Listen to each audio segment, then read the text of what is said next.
Mesdames et messieurs, bonjour. Mouté Ambassa Robert, expert pétrole, sécurité, sûreté et développement durable. Je fais cette nouvelle sortie au sujet de l'affaire du port autonome de Douala contre la SGS. Suite à l'interview du directeur général de la société transatlantique DSA du dimanche 8 février 2026 à Equinox Télé. La sortie du directeur de transatlantique DSA m'a semblé inopportune. Le DG a passé le clair de son temps à s'expliquer en lieu et place du port autonome de Douala. Mais j'ai noté quand même des failles majeures que j'ai tenu à relever. Excepté à Kribi où Transatlantique DSA travaille, cette entreprise n'a pas vraiment d'état de service. Ce qui laisse croire que c'est une jeune entreprise, un jeune sous-traitant qui vend des scanners et assure le service d'après-vente. Transatlantique DSA n'a pas de conformité ISO 9001 pour le scanning des conteneurs. Du moins, le DG n'en a pas parlé.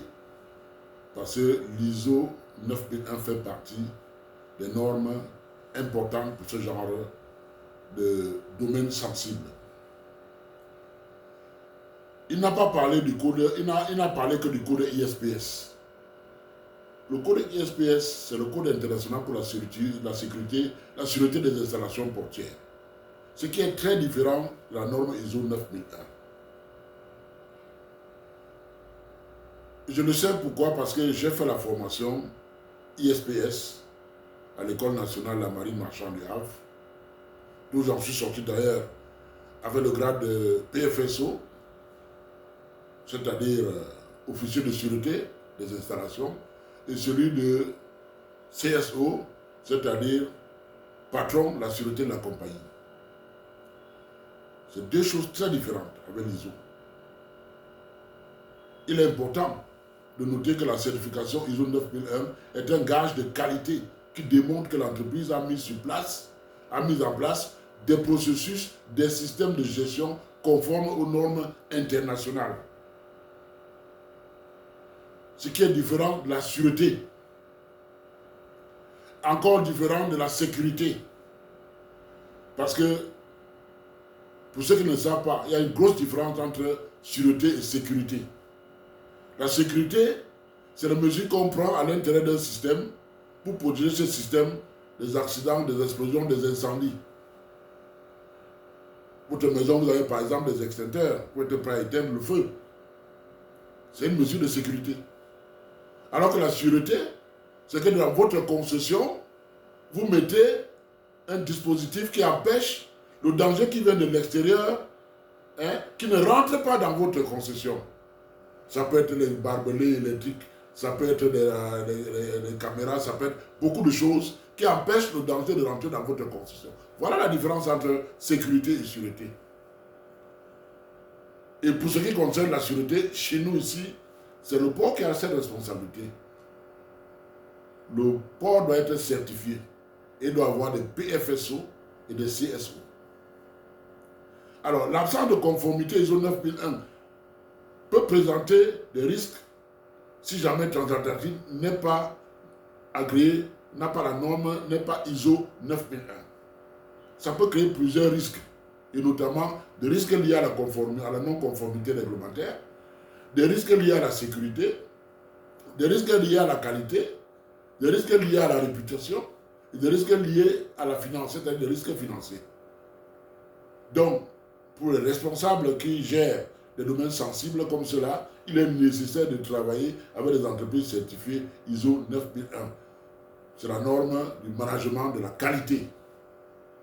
Mes recherches en ce qui concerne Transatlantique DSA sont restées vaines. Je n'ai pas pu trouver un endroit qui me signale que cette entreprise est agréée.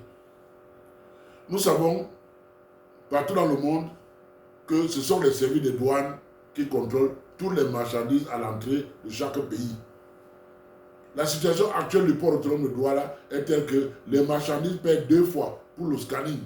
Un scanning par transatlantique et un scanning dans les frais d'un scanning, dans le paiement des douanes pour SGS. Ce qui n'est pas du goût des clients, évidemment, ils payent 2 fois. Il faut rapidement trouver une solution de sortie de crise avant qu'il y ait un blocage. Pour votre information, le contrat qu'il est l'État du Cameroun à SGS agit sur 5 programmes. Premier programme, vérification à l'importation. La vérification qui est faite à l'importation n'est qu'une vérification documentaire. Ce n'est pas une inspection SGS, c'est une vérification documentaire. 2. Scanning obligatoire de tous les conteneurs à l'arrivée. 3. Contrôle d'identification des véhicules usagers importés du Cameroun, au Cameroun. C'est-à-dire, le contrôle que SGS fait, c'est en fait, SGS donne la valeur des voitures usagées importées. 4. Sécurisation des revenus des marchandises exportées. 5. Contrôle qualité à l'étranger avant embarquement. Et je pense que c'est là où le DG de Transatlantique a fait une erreur en disant que SGS contrôle à l'entrée, au départ, et à l'arrivée, non. SGS ne contrôle rien au départ. C'est uniquement un contrôle qualité qui est assuré par ANOR et Intertech. SGS ne contrôle qu'à l'arrivée ici au Cameroun, via nos douaniers. Donc, et le contrat en question prévoit qu'à la fin, en 2032, SGS devra tout rétrocéder au service de douane camerounaise à 100%. Transfert de matériel, de compétences, tout. SGS va partir. C'est les douaniers camerounais qui vont assurer à 100% cette responsabilité. Donc, il faut être clair. On parle de SGS. SGS n'a pas un personnel particulier au Cameroun. Ce sont nos douaniers camerounais qui travaillent pour le compte de SGS de façon à ce que les étrangers ne s'immiscent pas dans nos problèmes intérieurs et que les douanes continuent de faire leur travail, leur mission régalienne, comme dans tous les pays au monde. C'est la douane qui contrôle tout, à l'entrée et à la sortie. Alors, je voudrais quand même m'adresser au port autonome de Douala, parce que les gens ne doivent pas oublier que le port autonome de Douala appartient à l'État du Cameroun. Le port autonome de Douala n'est pas un État dans l'État. Le directeur du port autonome de Douala est nommé par l'État du Cameroun. Le bras de fer entre ce directeur et les tutelles techniques financières, Premier ministre, chef du gouvernement, n'est pas à son avantage. Parce que à tout moment, un nouveau DG pourrait bien venir faire ce que lui refuse de faire. Attention. Lui n'est au-dessus de l'État. Et pour terminer mon propos, je voudrais faire quelques propositions de sortie de crise. Je suis un ingénieur, je suis dans ce milieu, je connais un peu beaucoup de choses qui se passent comme partout ailleurs. J'encourage, j'exhorte le directeur général de port de mettre en exécution les instructions du Premier ministre, répercutées par le secrétaire général du Premier ministère. 2. Qu'il montre le dossier de Transatlantique DSA et qu'il transmette à ses tutelles, Mintrans et Minfi, pour ce qui concerne ce problème, de façon à obtenir l'accord du gouvernement, tel que proposé par le Premier ministre à la réunion de Yaoundé. 3.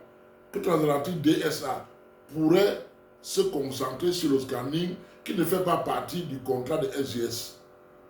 Et ces choses qui ne font pas partie du contrat SGS représentent au bas mot 60% des marchandises. Il s'agit des voitures, il s'agit des autres marchandises qui ne sont pas des conteneurs. Et ça, pour une période qui va de 2026 à 2032.